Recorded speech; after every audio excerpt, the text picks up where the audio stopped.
je vais me présenter d'abord. Donc, j'ai 44 ans, j'ai 2 enfants qui sont petits. Je suis mariée, je travaille avec mon mari. J'ai créé ma première entreprise à mon compte en 2002, c'était le Basilic Café, et le Meatballs l'année dernière, rue du Pont-Neuf. Donc le Meatballs, c'est un concept de restaurant basé sur les boulettes du monde. Donc vous pouvez déguster des boulettes qui sont préparées et cuisinées dans le monde entier. En 2002, on avait amené les premiers burgers, amené les premiers brunchs à Lille. Et là, on s'est dit, mais les boulettes, c'est génial. Enfin, on a vraiment flashé sur l'idée. On est allé voir notre banquier et on lui a dit, est-ce que vous nous prêtez de l'argent pour refaire complètement autre chose au Basilic Café? Alors là, on était dans une situation un peu atypique pour le banquier parce qu'on allait le voir avec un établissement qui fonctionnait et lui dire, mais nous, on veut tout arrêter et faire autre chose. Et le banquier nous a dit, ok, je vous suis. Alors je pense que je porte en moi l'envie d'aventure. Et je pense que quand on veut être chef d'entreprise, quand on veut rouler pour soi, il faut aimer un peu l'inconnu et avoir ce côté un peu aventurier. Quand on se lance, en fait, on crée un produit dans sa tête et on imagine que ce produit va plaire.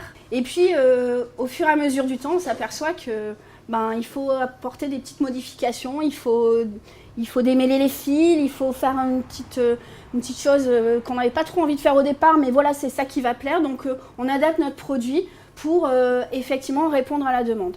Alors, il faut faire attention quand même de garder sa ligne. Et ici, on a pensé ça plus en restauration à thème. Donc, on est plus dans une pizzeria, enfin sur le thème d'une pizzeria, d'une crêperie, vous voyez. Et on a travaillé avec le cabinet d'architectes qui avait travaillé avec nous, rue Esquermoise. Et on leur a dit, voilà, c'est blanc, ici, on veut du noir. C'est ouvert que la journée, on veut ouvrir le soir. Je suis venue aujourd'hui au Meatballs parce que j'ai le projet d'ouvrir un restaurant très prochainement, d'ici septembre prochain. Et en fait, je suis venue voir, poser des questions pour être vraiment plus dans le concret.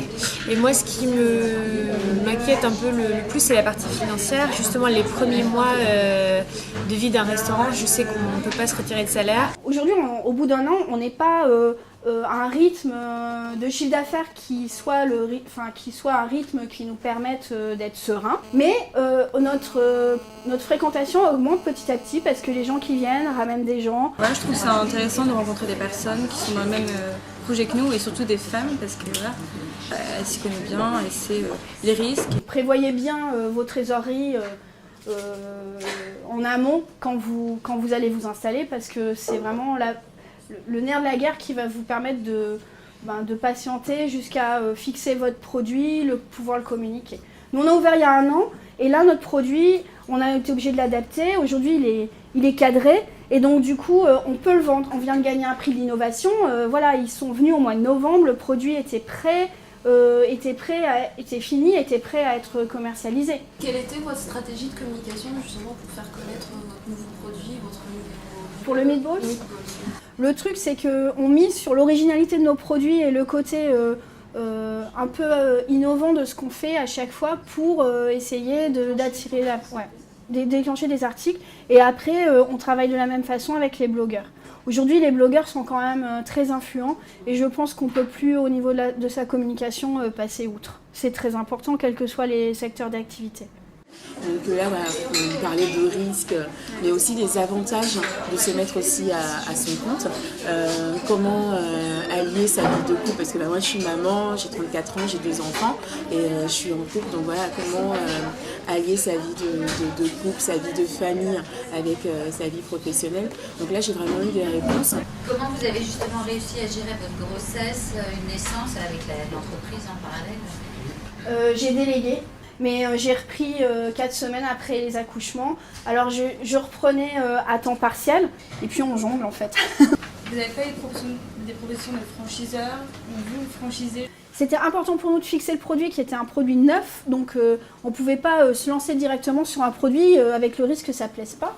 Donc voilà, aujourd'hui on a fixé notre produit, on va tenter de développer tout ce qui est restauration rapide et de développer effectivement soit en franchise, soit en propre, mais bon voilà, de développer en unité décuplée. Et quel est l'intérêt de franchiser justement? Ça permet, Moi, c'est vrai qu'aujourd'hui, j'ai plus envie aussi de m'extirper un peu des exploitations pour pouvoir peut-être être un peu plus présente auprès de mes enfants. On l'a pensé comme ça, on l'a pensé comme quelque chose qui pourrait être décuplé. Mais voilà, maintenant, c'est notre objectif dans les 2 ans à venir, on se reverra.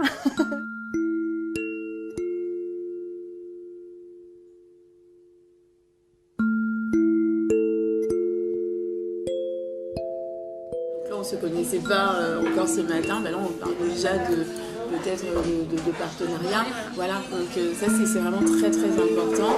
Moi je savais pas longtemps que je suis sur l'île, ça fait que 2 ans et demi, donc pour développer mon réseau, donc des réunions d'information comme ça et des structures comme Initiative Plurielle, je trouve ça vraiment bien.